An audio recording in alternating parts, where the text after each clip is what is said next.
Distinguished speakers today, my name is Hugo Lee. I'm pleased to chair with Dr. Yele Laveye, the next president of Indoor Air 2016. So I'll let Yele to introduce our first speaker, please. Okay, thank you. So our first speaker today will be Dr. Kirk Smith. Dr. Kirk Smith is professor for global health in UC Berkeley. He is also a visiting professor in Beijing. He was part and is part of the IPCC panel, taking part and leading the discussion about climate and health. And he will talk to us today about indoor air pollution in rural developing countries. So, Dr. Kirk.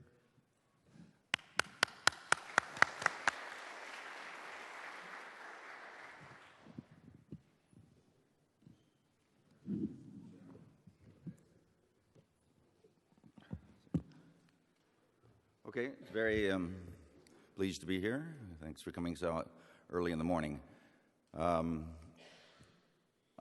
going to give an update on mainly on a couple of international assessments, large international assessments that relate directly to indoor air quality. And should note that in this series of conferences, I guess the first one in which this particular subject was raised was back in I think it's 84, the Stockholm meeting. I guess that's the third of these meetings, and so it's perhaps been growing interest in these meetings since then. So this is the roadmap I want to get through. One is I'm going to talk about the big global burden of disease assessment that was finished recently, and how indoor air pollution came out in that as a risk factor for ill health on the planet. I'm also going to talk about the WHO's indoor air quality guidelines for household fuel combustion that are part of its indoor air pollution series of guidelines. And a little bit at the end, if I have time, to talk about what the implications of these, basically the same sorts of evidence that have been used in these assessments, what we're starting to think about it for interventions. How do you improve this situation in the rural areas of developing countries? Okay, so mainly the risk factor I'm talking about, the indoor air pollution risk factor, is the use of solid fuels. I mean, mainly focus on solid fuels for cooking, and this is the distribution of solid fuels for cooking in the world. It's closely associated with the degree, the fraction of the households that are rural, and of course with poverty. So it's almost one-to-one with poverty, actually, globally. Sub-Saharan Africa has the largest use, followed by Asia and the Andean countries of Latin America. It's about 40% of the planet that cooks every day using solid fuels. And by solid fuels, I mean wood, crop residues, cow dung, and coal. Now, of course, there's a lot of, in some countries, use of solid fuels for space heating, particularly in China, in an unvented situation, and in other parts of the world, for example, even in European countries, Northern Europe, Canada, New Zealand, and so forth, are using wood for space heating. But I'm not going to be talking about that, although some of the same kinds of problems are coming out in new assessments on the impact of space heating on health, with space heating with solid fuels. All right, so simple biomass fuel smoke. Some people think of biomass smoke or wood smoke as attractive. They like the smell. It reminds them of perhaps camping with their parents when they were young or something like that. But it's actually a rather nasty set of chemicals in biomass smoke. This is a review that where they're categorized chemically. There are thousands, probably at least 4,000 or 5,000 chemicals have been found in wood smoke, including the standard pollutants, air pollutants like small particles and CO, but a whole vast range of other chemical compounds due to the incomplete combustion that occurs in a small fire. And all of the ones in italics here are well-known toxic materials of one sort or another, carcinogenic or otherwise toxic. Maybe some of your favorite things like benzene, benzopyrene, formaldehyde, and so forth. Even dioxin is found in wood smoke. We published a paper on dioxin levels in village houses. I can't prove it, but my speculation, is probably the highest exposure to nearly all of these chemicals is in village houses. It's not in industrial settings. It's not in first world modern housing. It's in these settings. But we hardly have touched actually looking at these toxics in these settings, and we've focused mainly on just carbon monoxide and particles. Now, how much is released? Well, a typical biomass stove cooking a meal for a typical household would produce about 400 cigarettes an hour worth of PM 2.5. Now, that doesn't mean it's like smoking 400 cigarettes an hour. The woman is not sticking the cook fire in her mouth, but it's an awful lot of smoke. And so when you see the very large health effects that I'm going to show you, keep in mind that this is coming from a very large source of smoke. And indeed, cigarette smoke and wood smoke share a lot of commonalities. Not exactly the same, of course, but they share a lot of commonalities. And so the same kinds of diseases that are well established for cigarette smoke are also being found for wood smoke, and almost the same priority list. Now, nothing is as bad as sticking burning stuff in your mouth, but having 400 cigarettes burning in your kitchen is not so great either. We don't call it actually indoor air pollution anymore. I'm sad to report that, perhaps, to this meeting. We call it household air pollution. Now, why is that? After decades of trying to get people to be concerned about indoor air pollution, and this part of indoor air pollution, we've now changed the name. And the official name in all of these big assessments, for example, is now household air pollution. Why is that? Well, it may start indoors, but if you've got 400 cigarettes an hour burning in the kitchen, that's a lot of smoke. It soon goes outdoors. It contaminates the local environment, creates village-level pollution, contributes to general outdoor air pollution, as I'll show you. Even outdoor cooking with solid fuels produces high exposures. So indoors, outdoors is not a very good distinction for this. It's just bad combustion in the household environment. And another problem with calling it indoor is that it makes it sound like a chimney will fix the problem.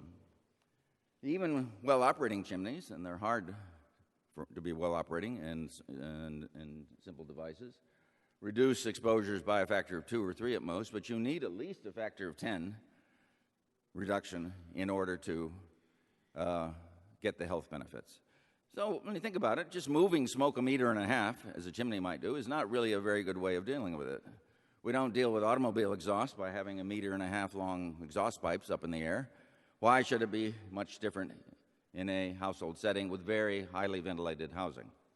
And obviously, a chimney does nothing for the climate impacts of this smoke, which I'm not going to talk about here, or for outdoor air pollution. It just accelerates its movement into the outdoor environment. Now, I'm going to talk about the results of the big new Global Burden of Disease assessment, particularly this paper and the set of papers that came out, the comparative risk assessment. Comparative risk assessment is how much, that basically answers the question, how much of the overall burden of disease in the world is attributable to a particular risk factor? How much due to smoking, how much due to outdoor air pollution, how much due to high body weight, malnutrition, so forth. And in our case, here I'm going to talk about the PM 2.5 exposures from combustion to solid cook fuels. So it's not all indoor air pollution by any means. That's another reason not to call it indoor air pollution, so it doesn't confuse with the type of indoor air pollution that most people here look at. The paper that actually lays out the details for this particular risk factor, the household air pollution, is published just a few months ago. All right, is this problem going away, or is it, what's happening with it? Well, this is part of the assessments for the global burden of disease, and you can see, if you look at the world, the fraction of households, the dark is the fraction of households using non-solid fuels. This is mainly gas and electricity for cooking, has been going up steadily. And the fraction using solid fuels has been going down, but the absolute number of people has not been changing. It's remarkably consistent. It's about 2.8 billion people in the world are using solid cook fuels today, and same as the number in 1990.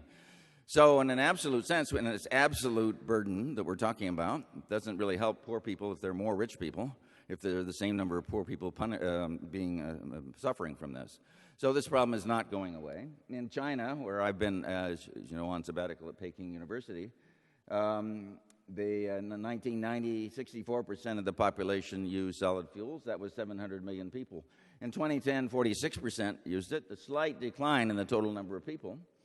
In 1955, there were only 600 million people in the entire country. So somewhere probably around between 1990 and 2010, it peaked. But at that point, it was the most people using solid fuels in Chinese history. Globally, there are more people, about the same number, there are more people use solid fuels for cooking today than any time in human history. It's not a problem going away by itself, in spite of the fact of so much development occurring in the world. So about 600 million in China, about 700 million in India, you know, similar numbers in sub-Saharan Africa. Now, how did we do this assessment, this comparative risk assessment, and actually use exposure response information? That is, we need to know how much people are exposed. Now, an outdoor air pollution monitor, sitting here on the top of a building in Hong Kong might represent a million people or 5 million people even, or so, one monitor. You put one monitor in a household, you're lucky to represent 5 people. So it's difficult to know what average exposures are. Difficult enough in cities, but very difficult. So we had to develop a model based on measurements that were done and correlate those measurements with household parameters that are available from national surveys, like household size and type of food cooked and type of fuel used and so forth. And we came up with a model that actually estimates the total exposures to to the smoke from household cooked fuels in India. And we apply that to the entire planet. Now you might say, well, that's a little bit of a stretch. India is not China. India is not Zimbabwe. Well, that's what we had to do. India is not a small sample. It's 25% of the world's solid fuel households. And it probably overestimates some places and underestimates others, but this is the approach we took in the burden of disease. It at least gives us some numbers. Here are the results for India, and you can see kitchen concentrations, micrograms per cubic meter, much higher concentrations in the north than the south, as if you know India, it won't surprise you. And this is based on a statewide version of this model. All right, so we got some estimates of exposures. Now, what do we do with those exposures? Well, you have to apply an exposure-response relationship. And that was developed in another paper for the burden of disease. That's this paper, again, fairly recently actually published. These integrated exposure response functions, we call them IERs. Now, what is that? You combine multiple studies across 4 categories of exposure to combustion particles. So there are 4 major categories of exposure. There's outdoor air pollution, secondhand tobacco smoke, household air pollution in increasing exposure, household air pollution, and active smoking. There are very many studies of the impacts of active smoking, very many studies of the impacts of outdoor air pollution, fewer studies of the secondhand smoke and household air pollution. But they all lay on a continuum. And when you model them, you find a nice monotonic, not linear, but monotonic increase in the impact based on exposures to just combustion particles. And I'll show you the results. So here's the model for pneumonia, child pneumonia.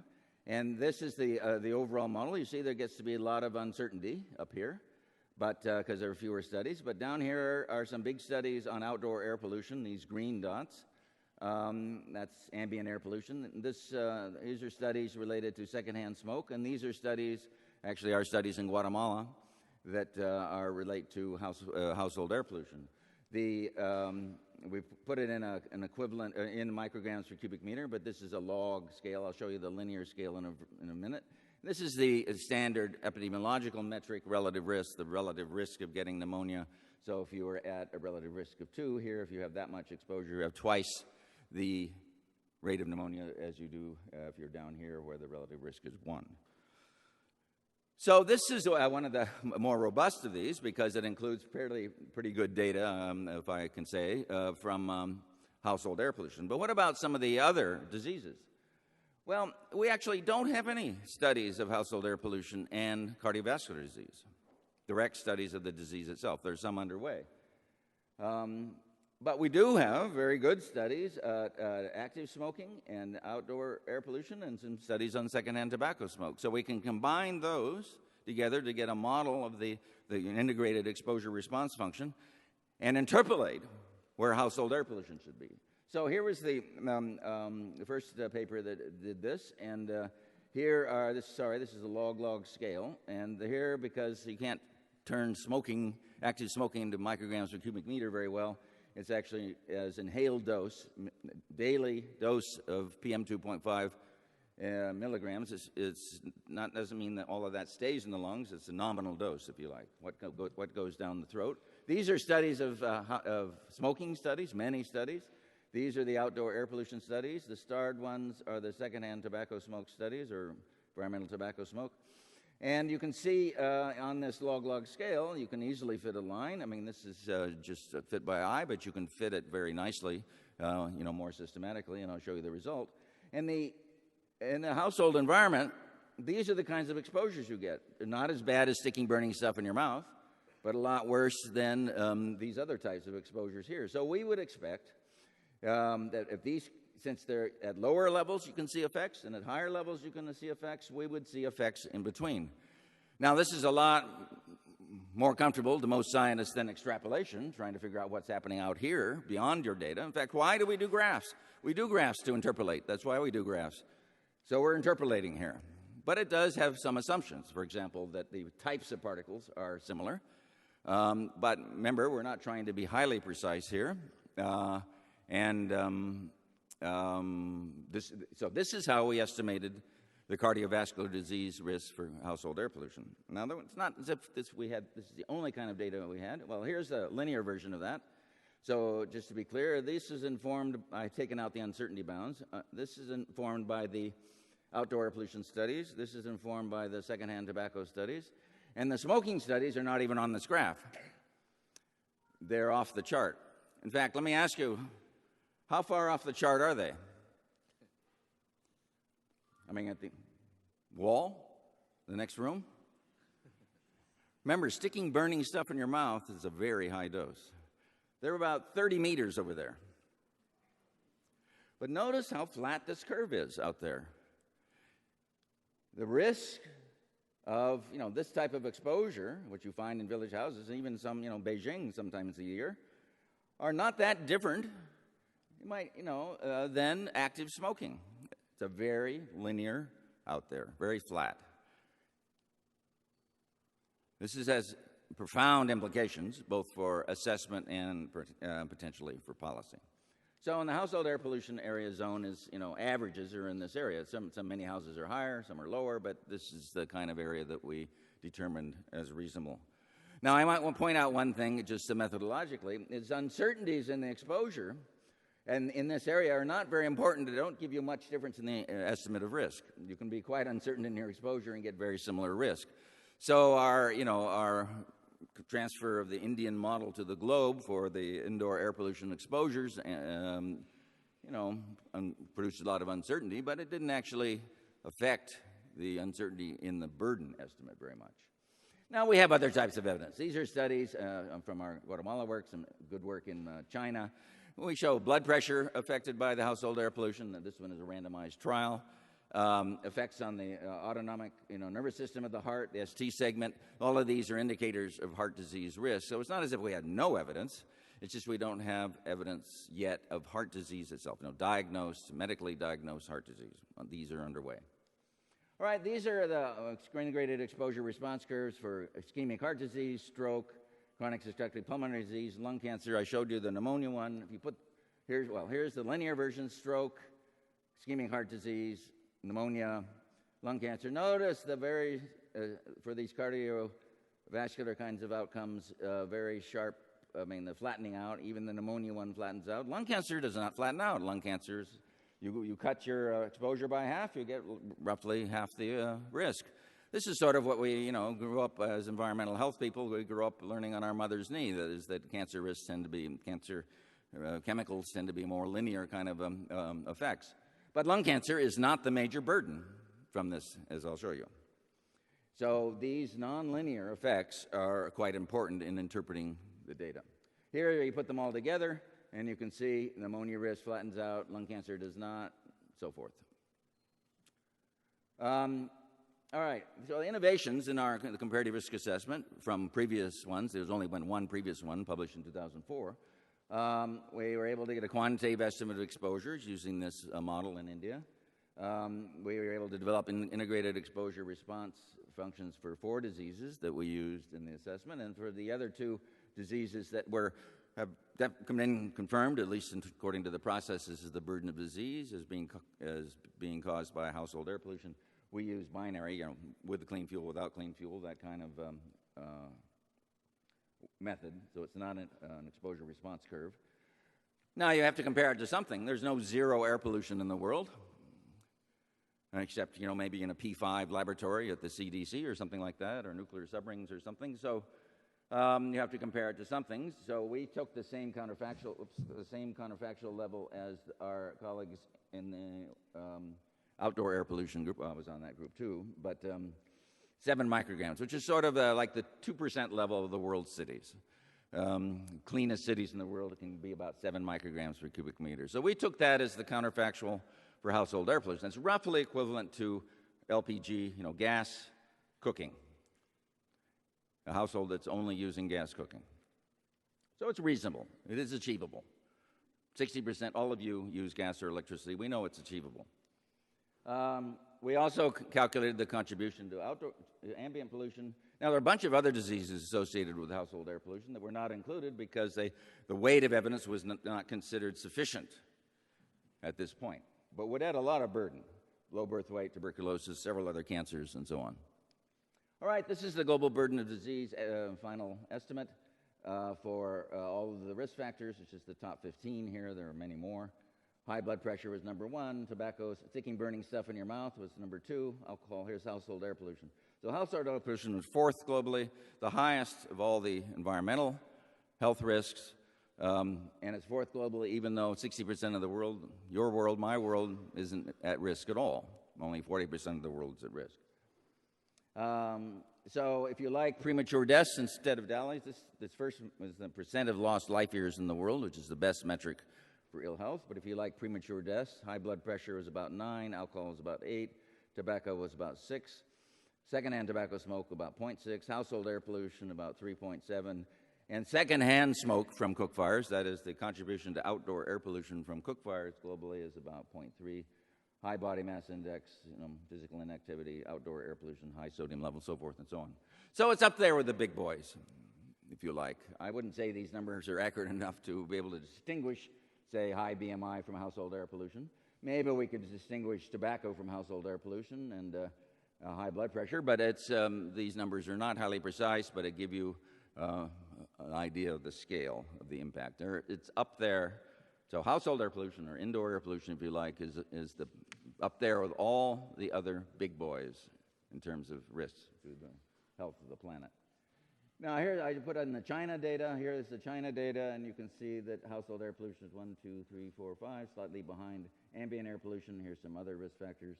High blood pressure and smoking are also big in China. Now what are these colors? Well, the blue here is cardiovascular disease. This is cancer, lung cancer, and this is chronic respiratory disease. The little yellow sliver is child pneumonia. And so that gives you a flavor of the distribution of the diseases from these things, very similar to smoking and outdoor air pollution, as you'd expect. Quite different from high blood pressure. No cancer from high blood pressure. Now, as I mentioned, it's not very sensitive, these estimates, to the uncertainties in our exposure estimates. If we took the uncertainty bounds in our exposure estimates, which are minus 30 and plus 40, it only, in the total burden, it only makes less than a 10%, would make a less than a 10% change. So and that's with these integrated exposure response curves that are so flat in this area. So one of the top risk factors in the world, largest environmental health risk, biggest impact in adults, 3.2 million premature deaths. Still important for children, 500,000, but 1 million premature deaths in China alone. Impact going down slowly because background health conditions are improving, but the total number of people affected is not going All right, now that's from the burden of disease. I'm going to talk now about the assessment of the WHO indoor air quality guidelines for household fuel consumption. This is an expert committee, you know, the usual type, you know, maybe 50 people altogether from all over the world. Met several times, wrote drafts, got reviews, you know, shared it around, wrote more drafts, revised, so forth and so on. Typical international assessment. Nigel Bruce at Liverpool and also at WHO was the chair. People in this room involved as well were Lydia Maraska and Jim Zhang, but of course many others. 1 year approval process after our draft was done by independent WHO protocols for health-based guidelines. They have a completely separate process, quite rigorous actually. Asked a lot of questions, we had to do a lot of reviews, change our wording, you know, add more tables, some analysis and so forth. It's approved, now in final stage of productions for release in fall 2014. All right, it's part of a series of indoor air quality guidelines. If you're not familiar with this, you might be worth your while looking at it. The first one was the general air quality guidelines. It includes particles, but also several other pollutants, published in 2006, one on dampness and molds, published in 2008, and one on a set of other selected pollutants, including CO, published in 2010. Here are the air quality guidelines themselves for PM and CO. The guideline recommended level to maintain health is 10 micrograms per cubic meter annual average, these are. But it was realized that in developing countries that have very high pollution levels, getting to 10 would look, you know, would be too big a leap, so we provided these sort of interim steps, interim target 1, interim target 2, and so forth. The Chinese and Indian standards have been set roughly there, you know, partly informed by this. For the first time, this assessment added a longer-term guideline for CO of 7 milligrams per cubic meter. Now, these are called air quality guidelines, but they explicitly are supposed to apply everywhere, every non-occupational microenvironment. Here's the quote. So indoors, outdoors, anytime, anywhere where a large part of the population spends a large part of the time, there should be no place that people go where they are at higher risk than this. So it's not explicitly indoor, but it's, you know, everywhere, which includes indoors. Not, however, they explicitly excluded occupational environments. All right, so here's you know, a village house. For the fourth of these assessments that I'm talking about now, those 3 have been published. Fourth one is on its way. And it relates specifically to combustion inside households. So we're not changing the air quality guidelines. We're still shooting for 10 PM 2.5, or at most 35. Those is the range from the air quality guidelines. The question is, what is the limit in emissions that would allow you to achieve that? But as you know, a household, you know, any indoor environment, it's got a complicated business trying to figure out what's going on indoors. You have the emissions, but you have, you know, maybe stuff going out, stuff coming back in and from outdoor sources. There's the volume of the room, and there's other characteristics. There are other devices in the room that are maybe producing pollution. It gets to be a pretty complicated thing. If you're going to have some standard guidelines, you need to, you know, simplify this so people can use them. So as part of this study, we examined so we want to, you know, get long-term mean and focus on this. That is, this is to inform, for example, stove manufacturers or donors or, you know, people, governments who want to have limits to how much emissions you can have from a stove in a house that would still meet health-based, you know, the indoor air quality guidelines. All right, we did some analysis of the existing databases, and, you know, not surprising to you, a large part of the variance, if you've got the same amount of emissions, the large part of the variance of the indoor air pollution levels are due to kitchen, you know, volume and air exchange rate, a simple measure of ventilation. So we decided to simplify this and make it usable. We would have to ignore that. We would have to ignore the multiple uses of different devices. We'd have to focus only on the stoves, and we would have to, you know, this is too idiosyncratic to particular places. We focus on this. But there, you know, there's no average room characteristic in the world, even in village houses, quite different village houses in Fiji than there are in Nepal. So what do? So we said we can't choose a single number. We have to, look at a distribution. And the distribution of each of these, and the best way or easy way to combine that is with a simple Monte Carlo kind of an approach, where you calculate using a box model, using you calculate in concentration, but you have the emission rate from the stoves, and those are a distribution. A stove does not produce the same emission rate every time. The kitchen volume, which is a distribution. There are big kitchens and little ones.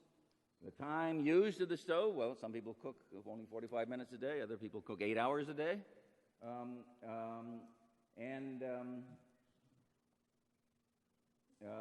then, of course, for an open stove with no chimney, the fraction going into the house is 1. We have a separate model for chimney stoves. I'm not going to have time to show you. So these are the inputs to that model that we use. The base, again, because India has by far the best data sets around this, mostly on Indian data. So the air exchange rates range from about 5 to 45, a mean of 15, a geometric mean of 15. We assume these things were log normally distributed, which is true with most environmental data. Now, a 15 is a very ventilated house for by Hong Kong standards or modern sector standards. You were worried about half an air exchange rate per hour, not 15. But it is. We've done a lot of measurements. It's very typical in a village house. And at 15, of course, it's not completely homogeneously mixed. There are areas in the room that are not completely mixed. But we defined this at breathing height of 1.5 meters, a typical breathing height, as a way to practically deal with the problem of variation. Kitchen volumes are also there are very small kitchens and very large ones, and a burn rate, how much the stove is burned. There's a range for that. So you run this in the Monte Carlo, and you get some things like this. So this is estimated PM2 concentration, the frequency that it occurs, and these are particular stoves. Here's a traditional stove, open-fired stove using wood fuel, and that's the distribution of exposures you might get. So the peak might be around 500, but some of them are producing 2,000. An LPG stove is way down here at the bottom, and this one of the cleanest stoves ever tested, biomass stoves, tested a modern stove in the lab, would produce this. But unfortunately, as you well know, devices as tested in the lab don't perform that way in the field. Village women have other concerns in their lives. Rather than optimizing the performance of her stove, she throws in dirty fuel, she throws in wet fuel, she throws in the wrong fuel, a mixture of fuels, starts it early, ends it late, all sorts of things that means that the performance in the field is almost always much worse than the lab. And this particular device, you can see, this is in the home, and this is the performance in the field. We use this device in these data because it's the only one we had good data that compared lab work with field work. So this is another way of looking at the data. So if this is the emissions rate in milligrams per minute during the operation of the stove, and this is a fraction of households that would be protected at the WHO level. So if you had, let's say, if you were worried about meeting the interim target 1, and you had 1 milligram per minute, you could protect about 70% of the households. So the final guidelines are not set in a particular number. They're set in, in this probabilistic fashion. Now it remains to be seen how well they're going to be understood and used by, the people that need to use them. But this is what we came up with as a way of dealing with all of this uncertainty and variation in the world. So now these are not for citation. They are not final, and I'll deny any number you quote here. But just to give you an illustration, if you want to meet the interim target 1, that's the 35 micrograms per cubic meter, and you want to have 50% of your households to do so, you need a emission rate of about 2 milligrams per minute. If you have 0.23 milligrams per minute, you can expect it nearly 100%, not quite exactly 100%, but nearly 100%. But if you want to meet the final air quality guideline, the 10, which is the one recommended by WHO for really protecting health, you're only going to get 6% of the houses. And even this very clean, this is far cleaner than any stove that exists, I might say, any biomass stove. That would be LPG level. You would protect 90%. So this is the form that these are going to be published. Now, there are other things that were done in this assessment.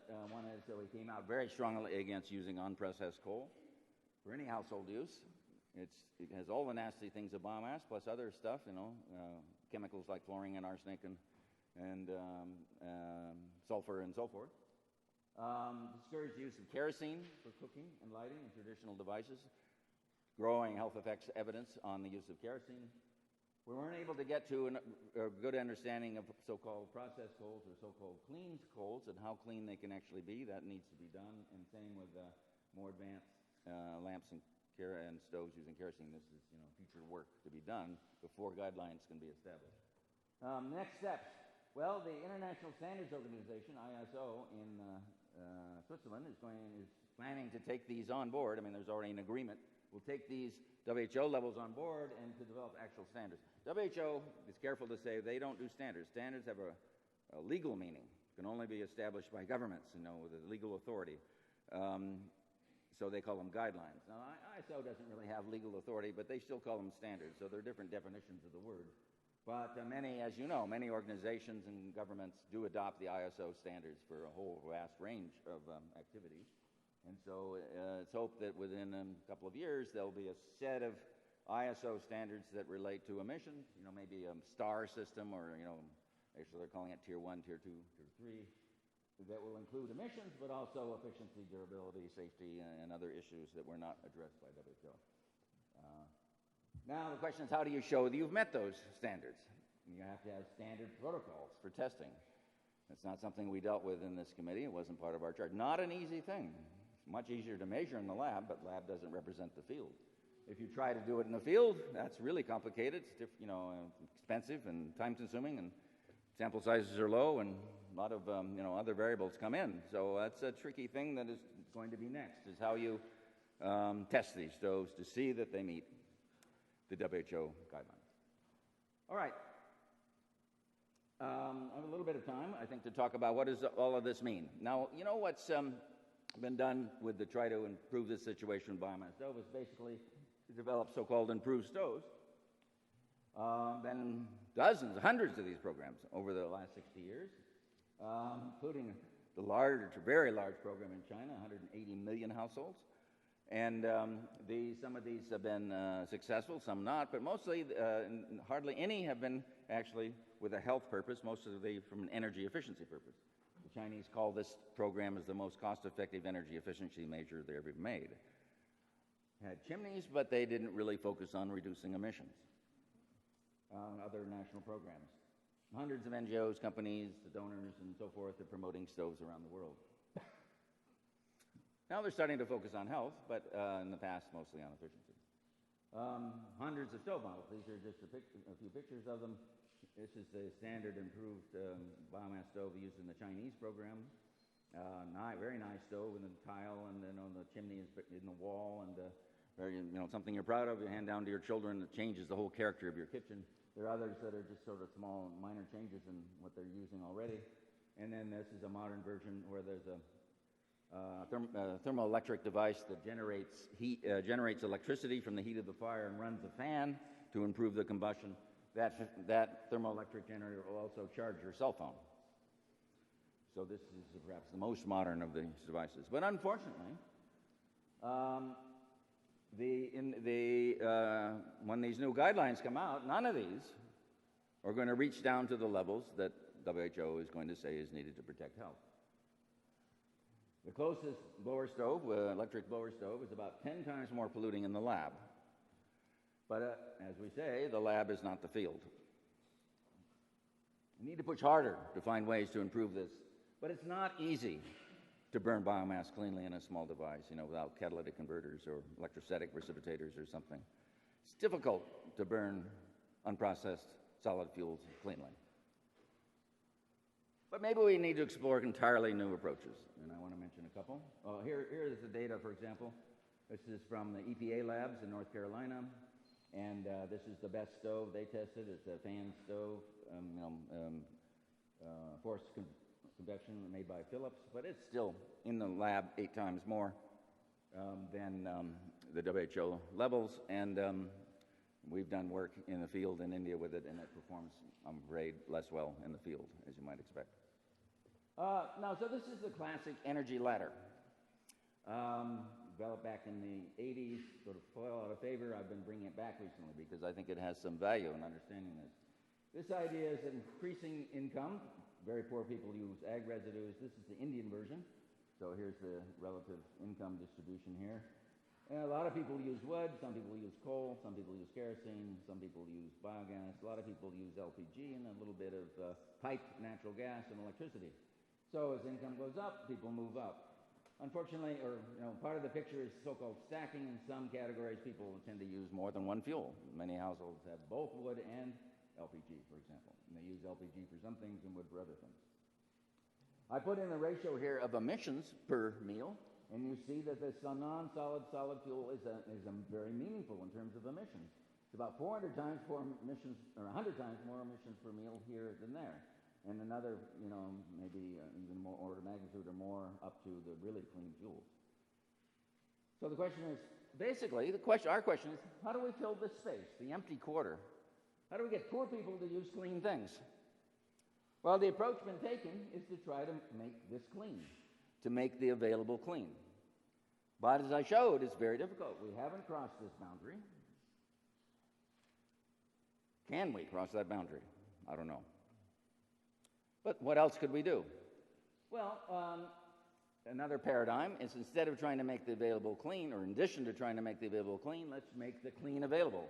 And the clean, of course, are these fuels: electricity, LPG, piped natural gas, and so forth. How do we move those down into this quarter instead of, in addition, trying to move these up to this quarter? We've been working with the Ministry of Petroleum in India. I spent most of my sabbatical in India, and they've have taken on board the new burden of disease results, quite heavily. And just this year, they doubled the number of distributors of new LPG in the country. That's 10 million new people right there. But they have a plan to double access to LPG overall in rural India by 2020. That's 250 million new people. That's the kind of scale we need to deal with this problem. Now, to do that is not easy. You need to look at the upstream side of it, the import arrangements, the port facilities. Do you have enough ships? Do you have the right kind of contracts with the Gulf countries where the LPG comes from? Do you have your own refineries lined up to produce the LPG? What about the domestic infrastructure, the rail, truck, the cylinder manufacturer for the cylinders for the LPG? You need to change the size and location of distributors and how they're managed. Maybe you want to have community level sales instead of household sales. A whole range of issues to be looked at. And the technology upgrades. This LPG technology is ancient itself. It hasn't changed since World War II. Better cylinders, better stoves, better lamps, and so forth. Indeed, colleagues at IIT in India have developed, instead of transferring the heat of the standard LPG burner, transfer the heat with induction to the pot, which is really an inefficient way to transfer heat. They have a burner where the burning is down inside a ceramic matrix, and it transmits the heat to the pot using radiation, much more efficient. That's 25% more efficient, they say. Well, it doesn't change the emissions that much directly, but what it does is make LPG cheaper so that many more people can afford it. So people shift to LPG. That's a great benefit from the standpoint of emissions. All right, so that's one question. First of all, based on my own biases and also the WHO recommendations, I don't think that there is a future for kerosene cooking. There's not a future for coal cooking. So I'm taking those out. How far down can we go there? I don't know. Now, stepping out of the box. Think of leapfrog technologies. You're all holding at least one in your pocket, a cell phone. They're not going to be building landlines, telephone lines to villages anywhere in the world. But what are they? Everybody's got cell phones. They're not going to build broadcast television stations in the rural areas. No, they've got satellites. These are leapfrog technologies. Change the world. Are there leapfrog technologies for cooking? Now, this morning, I went to breakfast at the Island Pacific Hotel. How many staying at the Island Pacific Hotel? Now, you saw in that hotel a leapfrog cooking technology, or maybe you saw it but didn't notice it. Now, I always show this picture in every lecture, so this is the occasion now. The very first person in human history to have her air pollution exposure measured doing this ancient task. This was in Western India in 1981. Well, since I was in sabbatical in India last fall, I decided, well, I'm still alive. Maybe she's still alive. So I went back to see if I could find her. And sure enough, it's a long story, but we did find her. There she is. She's now 70 years old, still a little frail, still nice saris, you must see, but still sharp. She remembers being the first person in the village. I gave her a nice copy of that photo, said that she'd be seen by more people than most Bollywood actresses. I think that visit, was a changing moment in her life, actually, to suddenly see that she'd had this other role in her life. But what was in that village? Well, there were a lot of, open fires, and there was some LPG and stuff. But we went to a house. There's her LPG stove, and the woman said, but I'm getting rid of this LPG stove. It's not as good as this other. What is the other in this room?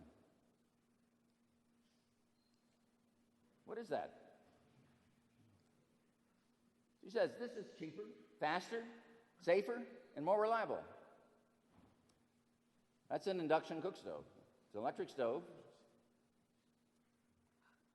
but using a completely different technology than your grandmother's electric stove.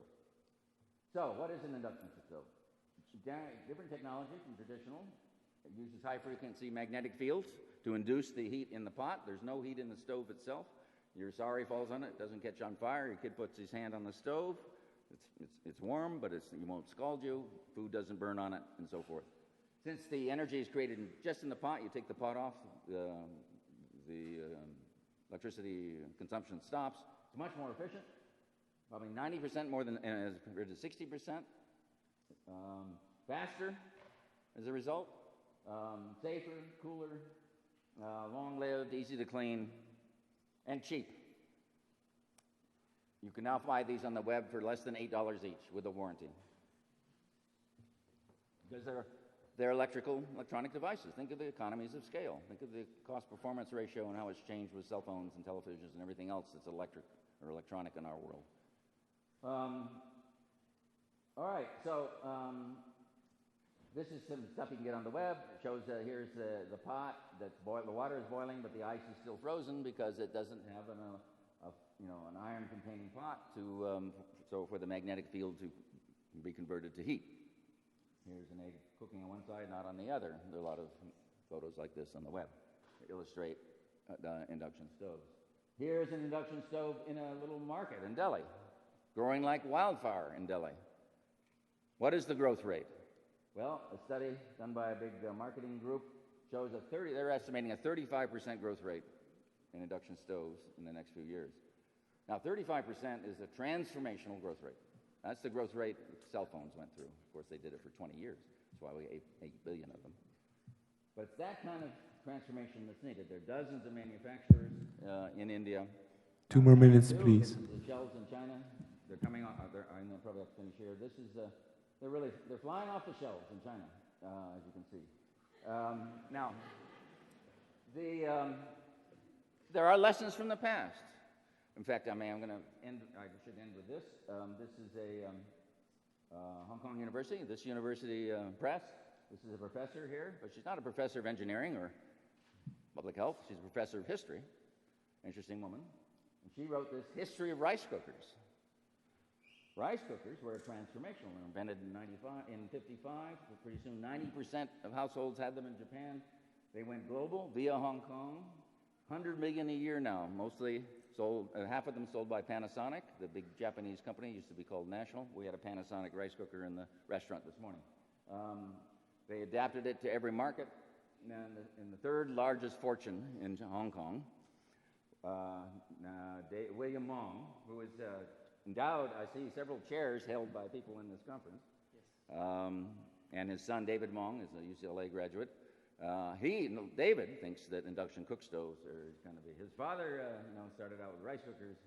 He's going to make his $1 billion with induction cook stove. But every time you turn a switch in a house, rice cooker, electric water pot, induction stove, microwave, whatever, every time you turn a switch, it's better than lighting a match for household air pollution. Okay, so I'm going to So the last thing is, how far can induction stoves go? I don't know. So that's part of making the clean available, in addition to making the available clean. And these new burden of disease, very large impacts, and this new recognition of how clean it has to be to really get the health benefits is going to drive that. So I think I'm running out of time. I'm going to stop there. So thank you very much.